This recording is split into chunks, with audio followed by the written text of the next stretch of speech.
On est là pour vous, le podcast de l'association La Vie Active. Bonjour à tous, nouvel épisode d'On est là pour vous, le podcast de l'association La Vie Active. Et aujourd'hui, j'ai le plaisir de recevoir Christophe Massy, qui dirige l'IEM Pierre Cazin. Bonjour Christophe. Bonjour. Christophe, nous allons parler avec toi de l'Institut d'éducation motrice. Alors, on comprend tous les mots, mais très concrètement, de prime abord, tout ça mis ensemble, on ne sait pas trop ce que c'est. Mais avant que nous ne rentrions dans le vif du sujet, est-ce que tu peux, s'il te plaît, te présenter en quelques mots ? Je suis Christophe Massy, actuellement directeur de l'IEM Pierre Cazin, qui est basé à Anzin-Saint-Aubin, et je suis entré à la vie active en 2013. À l'époque, j'avais la chance d'être le directeur du CAMS de l'Audomarois et du CESAD de Longnes. Est-ce que tu peux nous expliquer justement ce que c'est qu'un IEM ? On ne sait pas nécessairement à qui ça s'adresse, on ne sait pas ce que c'est tout simplement qu'un IEM quand on n'est pas dans le médico-social. Christophe, nous sommes tout oui. Donc l'IEM, Institut d'éducation motrice, est un établissement qui fait partie des ESMS, établissements et services médico-sociaux. Nous accompagnons des enfants, nous suivons des enfants en accueil de jour, c'est-à-dire que les enfants viennent la journée à l'établissement. Ce sont des enfants qui présentent un handicap moteur avec des troubles associés ou un polyhandicap. Notre agrément accompagne des enfants de 3 à 20 ans. Alors, ce n'est pas une durée, ce n'est pas un enfant qui rentre à 3 ans et qui reste jusqu'à 20 ans, mais l'agrément veut que les enfants soient là de 3 à 20 ans pour actuellement 52 enfants accompagnés. L'IEM est en cours de transformation de son agrément, puisque nous allons passer, en 2022, nous étions à 60 enfants, et une négociation, un travail avec nos autorités de tarification, pour ne pas la citer, l'ARS, nous a fait faire évoluer notre agrément vers 50 enfants, à moyens constants. C'est-à-dire que notre budget ne change pas, mais nous diminuons le nombre d'enfants. Néanmoins, la part des enfants polyhandicapés sera plus importante. Est-ce que tu peux donner un exemple de polyhandicap, s'il te plaît, à nos auditrices et auditeurs, des exemples très concrets ? Alors, pour être complètement précis, la définition d'une personne polyhandicapée, c'est une personne présentant un dysfonctionnement cérébral précoce ou survenu au cours du développement, ayant pour conséquence de graves perturbations à expression multiple et évolutive de l'efficience motrice, perceptive, cognitive et de la construction des relations avec l'environnement physique et humain, et une situation d'extrême vulnérabilité physique, psychique et sociale au cours de laquelle certaines personnes peuvent présenter de manière transitoire ou durable des signes de la série autistique. On entendra donc par là qu'un enfant ou un usager ou une personne polyhandicapée, ce n'est pas que le cumul de 2 ou de 3 handicaps. Le polyhandicap, de par cette définition-là, exprime bien qu'il s'agit d'un handicap à part entière, avec les implications que ça a sur une restriction relativement importante de l'autonomie de la personne. Donc ça veut dire des gens très très très vulnérables, comme tu le dis très justement dans la définition, dont il faut savoir s'occuper. Oui, et surtout, ne pas s'arrêter à cette définition-là, puisqu'il y a énormément de choses qui peuvent être et qui sont travaillées avec les personnes polyhandicapées en termes d'installation, en termes de bien-être, et puis également en termes de soins, que ce soit des soins médicaux et paramédicaux. L'idée étant de leur permettre d'avoir un confort suffisant, voire même plus que suffisant, et également de pouvoir travailler avec eux un certain nombre de choses, comme des moyens de communication, comme de l'autonomie, pourquoi pas dans certains déplacements, dans des modes de déplacement. Ça peut aussi être par exemple l'apprentissage du fauteuil roulant. Il y a énormément de choses qui sont à travailler, et puis également tout ce qui va être soins de nursing et de bien-être, des massages, et puis je passe aussi sur tout ce qui va être prise en charge paramédicale, kiné, ergothérapeute, psychomotricien, orthophoniste. On a énormément de choses à proposer et à mettre en place pour ces enfants-là.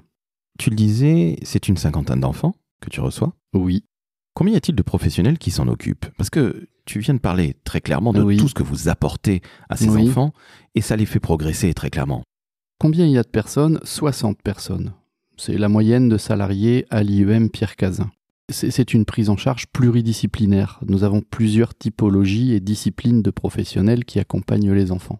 L'IEM fonctionne un petit peu comme un établissement scolaire. Il y a des transports qui vont chercher les enfants le matin et ensuite qui les ramènent le soir. Donc, ça me permet de faire un petit point d'éclairage sur nos personnels que l'on appelle ASI, agents de service intérieur, qui s'occupent des transports, puisque nous avons des véhicules adaptés, et donc nous avons 10 circuits de ramassage. Et donc ces professionnels-là vont chercher les enfants, les ramènent le matin, et font la même chose le soir. Ce sont également des professionnels qui s'occupent de la maintenance générale de l'établissement, et puis également de la partie qui va être la restauration. On a des agents de service intérieur qui sont à la restauration pour faire le service pour les enfants et également pour les salariés. Une fois que les enfants arrivent, ils vont dans leur groupe d'affectation. Il y a 6 groupes en fonction de ce que l'on va travailler avec eux. Il peut y avoir des passerelles entre groupes selon ce dont il est nécessaire d'apporter à l'enfant. Et donc là, il y a tout ce qui va être les disciplines éducatives qui se mettent en place. Nous avons des éducatrices spécialisées qui coordonnent un certain nombre de groupes. Et puis nous avons également des moniteurs et monitrices éducatrices au sein de chaque groupe qui sont accompagnés et aidés par des AMP et puis des aides-soignantes. Pendant la journée, nous avons les professionnels paramédicaux qui vont intervenir sur groupe pour travailler soit dans le cadre d'un collectif ou d'une action groupale ou en individuel, ou alors venir chercher l'enfant et faire la prise en charge dans leur salle. Il y a donc des ergothérapeutes, des kinésithérapeutes, des orthophonistes. Une orthophoniste, nous cherchons à en recruter une autre, et puis les psychomotriciennes. C'est quasiment un salarié pour un enfant. Oui, le taux d'encadrement dans les IEM sont très importants parce qu'effectivement, il faut accompagner les enfants dans chaque acte de la vie quotidienne. Donc effectivement, nous avons des professionnels qui s'occupent d'échanges, par exemple. On permet aussi à un grand nombre d'enfants suivis à l'IEM d'avoir un projet pédagogique. J'entends par là qu'ils sont dans des classes, ils ont cours en fait. Nous avons 2,5 postes d'enseignants mis à disposition de l'Éducation nationale pour travailler la partie pédagogique des projets des enfants. Donc les enfants ont alors un programme adapté, non seulement en termes de nombre d'enfants présents dans la classe, mais également au niveau des compétences qui sont recherchées et ce que les enfants peuvent faire. Les professionnels Éducation nationale interviennent pour faire classe à des enfants. Selon le dernier relevé, même si le temps de classe n'est pas un temps complet de 24h30 par semaine pour tous les enfants, il peut y avoir aussi des prises en charge, des travails pédagogiques de l'ordre de la demi-heure ou de l'heure, selon la disponibilité de certains enfants. Mais il y avait 38 enfants qui bénéficiaient sur nos 52 enfants actuellement. Il y avait 38 enfants qui avaient un accompagnement et un projet pédagogique. L'accompagnement de ces enfants est vraiment 5 étoiles, sincèrement. Comment ça se passe justement avec les parents que vous accompagnez aussi au final ? J'aime à penser que les relations sont bonnes. Ça fait partie du métier en fait. L'accompagnement des parents ou la présence des parents va de pair avec l'accompagnement des enfants. Les enfants étant en grande partie par exemple mineurs, les parents sont les responsables légaux et donc ils ont tout à fait leur mot à dire et on attend de leur part aussi une implication dans le projet de leur enfant. Donc on écoute leurs attentes, leurs demandes et éventuellement aussi sur quel type de priorité ils souhaitent mettre l'accompagnement de l'IEM. Ça fait partie du métier. C'est aussi dans les textes en fait, et c'est quelque chose que de toute façon on fera naturellement. On ne prend pas la place des parents et on a besoin d'eux pour travailler avec leur enfant. Effectivement, nous avons des parents qui ont des associations pour leur enfant et on travaille conjointement avec eux. Ce sont d'excellentes caisses de résonance quand il y a des informations ou des revendications que l'on a à poser. Et en même temps, ils sont source d'un certain nombre d'informations dans lesquelles on peut aller puiser pour travailler de concert auprès des autres parents ou des autres enfants. Donc ils sont réellement partie prenante, la plupart des parents. Ah bah oui, de toute façon, on ne conçoit pas notre travail et notre accompagnement sans la présence des parents, parce que c'est leur enfant. Et puis parce que il faut qu'on soit en capacité d'entendre et d'écouter quelles sont leurs attentes et leurs priorités. On parle des enfants, mais tu le sais bien, les enfants grandissent. Après l'IEM, que se passe-t-il ? Parce que c'est ça la grande question qui doit quelque part faire peur aussi aux parents.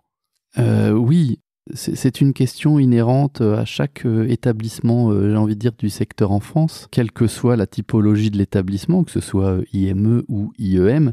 L'orientation et la sortie de l'enfant de nos établissements est quelque chose qui est travaillé suffisamment à l'avance pour que les parents et les enfants puissent trouver une réponse adaptée aux besoins de l'enfant et à leurs besoins, aux parents, et également une orientation dans laquelle ils peuvent se projeter. Les enfants accompagnés dans nos établissements, ils passent 10, 15 ans. Les parents et les enfants ont largement le temps de poser leurs valises. Et effectivement, parler d'orientation et travailler l'orientation est un moment très important et qui cristallise un certain nombre de peurs.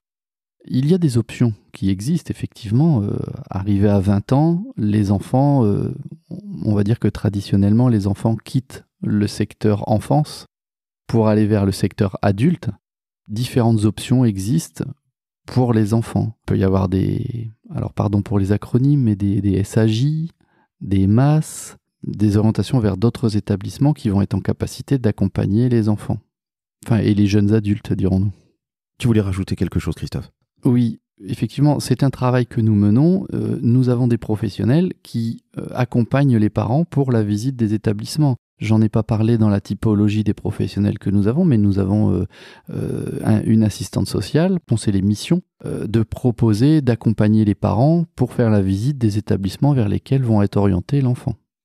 Alors Christophe, c'est vrai qu'on vient de parler d'enfants polyhandicapés, des parents qui ont évidemment quelque part un petit peu peur de l'avenir, ce qui se comprend parfaitement, mais il faut aussi le rappeler, l'ambiance dans ton IEM, c'est pas du tout une ambiance mortuaire, hein. Il y a une véritable joie de vivre parce que tu le disais toi-même hors antenne, tu ne vois plus aujourd'hui d'enfants handicapés, tu ne vois que des enfants qui ont des différences.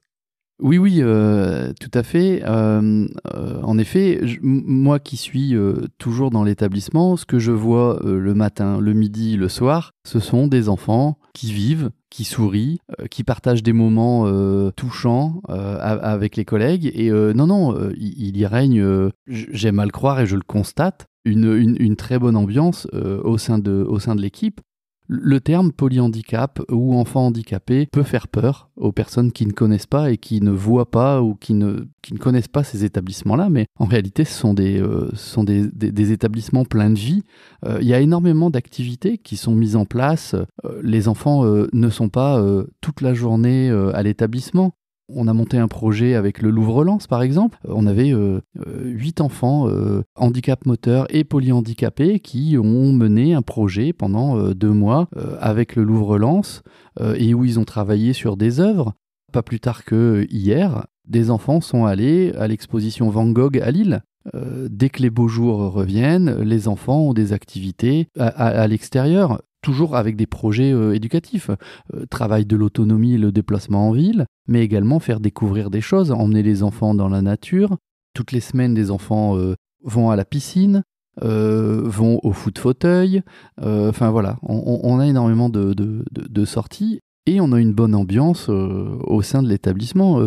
C'est parfois compliqué, c'est parfois lourd comme accompagnement, mais on a des professionnels qui font preuve d'humanité avec toutes les belles images que ça peut drainer. Et au-delà des professionnels qui font un travail absolument magnifique, eh bien, il faut le faire comprendre à nos auditrices et auditeurs, ces enfants sont pleins de vie, eux aussi. Oui. Christophe, hors antenne, on a discuté d'un projet qui tient particulièrement à cœur. Il est très très beau, je ne savais même pas que c'était possible. Est-ce que tu peux nous en parler ? Parce qu'on va dire les choses très clairement. On a besoin de mécènes. On a besoin de vous qui nous écoutez. Peux-tu, s'il te plaît, présenter ce projet ? Et évidemment, vous l'aurez compris, chers auditrices et auditeurs, il touche aux enfants. Vous allez voir, c'est absolument incroyable. Je ne pensais même pas, encore une fois, que ça puisse exister. Est-ce que tu peux nous en dire un petit peu plus, s'il te plaît, Christophe ? L'établissement a un beau terrain et on aimerait pouvoir déployer des loisirs extérieurs pour permettre aux enfants d'avoir des activités plus facilement accessibles et d'avoir en interne des petites zones de jeu, des petites aires de jeu, comme on voit dans les municipalités, qui soient vraiment adaptées au public que l'on accompagne. Donc effectivement, nous avons dans l'idée et dans le projet de pourquoi pas faire une petite partie avec un jardin thérapeutique, mais également pouvoir installer des balançoires adaptés à des fauteuils roulants, des tourniquets adaptés à des fauteuils roulants, des petits murs d'escalade. On a des enfants qui ont cette capacité d'être autonomes et mobiles à la marche, et on peut travailler sur des petits agrès au niveau escalade. Et donc on aimerait pouvoir déployer ces jeux-là sur l'extérieur.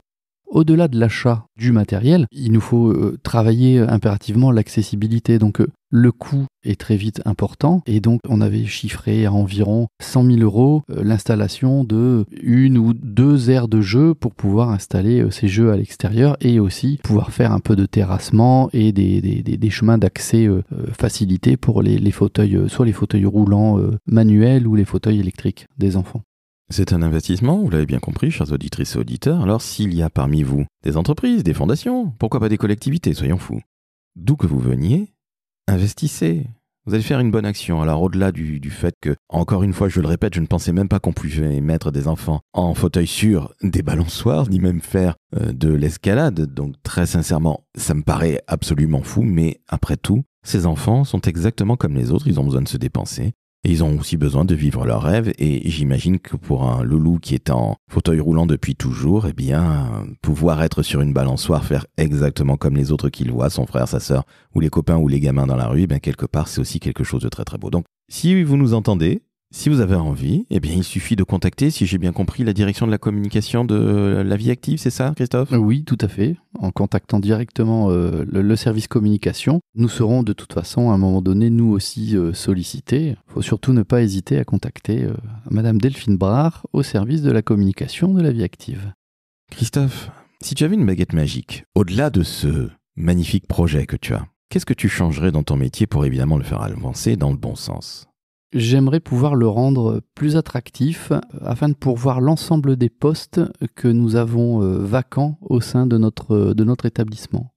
La force des prises en charge et de l'accompagnement que nous pouvons proposer vient du fait qu'il y a une pluridisciplinarité et une transversalité dans nos accompagnements. C'est-à-dire que tous les professionnels qui gravitent autour de l'enfant, de un, sont présents, et c'est là qu'est le problème, et de deux, communiquent facilement ensemble, histoire que tout le monde tire dans le même sens et qu'il n'y ait pas des objectifs antinomiques entre chaque professionnel. Et là, force est de constater que nous avons, pour des problèmes peut-être de reconnaissance, de connaissance du milieu, mais probablement aussi de rémunération insuffisante, nous avons un certain nombre de postes, et encore on n'est pas les plus mal pourvus, mais nous avons quand même un certain nombre de postes de professionnels non pourvus. Les professionnels paramédicaux, orthophonistes, kinésithérapeutes, c'est très compliqué à pourvoir ces postes. Puis là, nous allons également perdre notre temps de médecin MPR, médecin de médecine physique et de réadaptation, faute de trouver un remplaçant. Notre médecin a fait valoir ses droits à la retraite il y a déjà 2 ans et continue un cumul emploi-retraite pour ne pas nous laisser sans médecin. Mais là, on arrive à échéance et on ne peut pas la blâmer de prendre définitivement sa retraite, profiter de sa vie, mais ça va laisser effectivement l'établissement sans tant de médecins. Et pourtant, ça n'a pas été faute ces 3-4 dernières années de contacter tous les médecins MPR du département ou de la région, mais en n'essuyant que des refus. Donc si j'avais une baguette magique, j'essaierais de proposer des rémunérations plus intéressantes et qui permettraient aux professionnels de venir travailler chez nous. Comment tu es arrivé à la Vie Active ? Alors ça fait plus de 10 ans que tu y es, mais je le dis toujours, il n'y a pas de hasard dans la vie, il n'y a que des rendez-vous, et on travaille rarement dans le médico-social par hasard. Comment tu es arrivé dans cette magnifique association ? Parce que j'avais envie de travailler avec des êtres humains. J'avais envie de passer du temps et de l'énergie à échanger, discuter et accompagner des personnes. Quand je dis accompagner des personnes, c'est accompagner autant les personnes que nous pouvons avoir au sein de nos établissements, que l'on peut accueillir, que l'on va appeler usagers. J'aime pas en fait dire usagers, je trouve que c'est trop administratif et peut-être que dans tout ce podcast, j'ai parlé d'enfants et tout ça, et en fait, je vois mon métier et je vois ma fonction comme étant quelqu'un qui est là pour être au service des collègues et un facilitateur de travail, parce qu'effectivement, ils accompagnent des personnes en situation de handicap à longueur de journée. Et le moins qu'on puisse faire, c'est de tout mettre en œuvre pour qu'ils puissent le faire de manière correcte et avec les moyens nécessaires à ce que tout le monde aille bien, et les personnes qu'on accompagne et eux-mêmes. Une dernière question pour toi, et crois-moi, elle est loin d'être facile. Si je te dis la vie active, que me réponds-tu, Christophe, du tac au tac ? Humain. Forcément. Je le rappelle, la signature de marque de l'association, c'est humaniste et fraternel. Ouais. Et humain parce qu'on est tous des humains et qu'il n'y a pas de différence là-dessus. Et j'accompagne les collègues ou j'accompagne les enfants de la même manière, dans le cadre de la bienveillance et pour faire en sorte que tout le monde soit bien. Eh bien, on va se quitter là-dessus, sur cette note et cette touche très humaine. Je le rappelle, il y a aussi une touche financière. Oui, je rappelle également qu'il y a ce magnifique projet. Vous qui nous écoutez, oui, on peut mettre des enfants en fauteuil roulant sur une balançoire. Sauf que ça coûte des sous et puis il faut aussi aménager l'accessibilité à cette balançoire.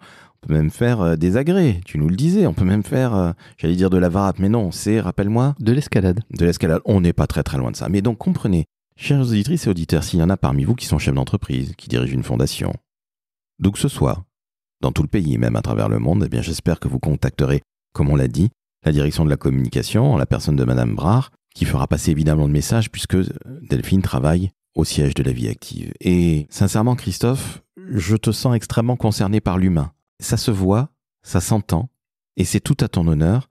Et je te remercie pour cet épisode qui était très touchant, mais aussi plein de vie, comme tous les petits que tu accompagnes. Merci à toi. Merci beaucoup.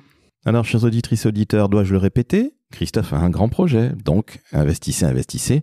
On envoie un mail évidemment à la direction de la communication. Comment on fait ? C'est très simple, on va sur le site viactive.fr. Et puis vous pouvez aussi soutenir l'association en faisant un don. Vous allez dans la rubrique dons. Vous pouvez donner ce que vous voulez, je le rappelle. Il n'y a pas de petit don en premier lieu et secondo. Il y a toujours une déduction fiscale. Et oui. Et puis, si vous avez envie de soutenir le podcast, c'est très simple, vous mettez 5 étoiles sur Apple et sur Spotify. Merci encore à toi, Christophe, c'était passionnant. Et bravo pour ce que tu fais avec tes équipes. Merci.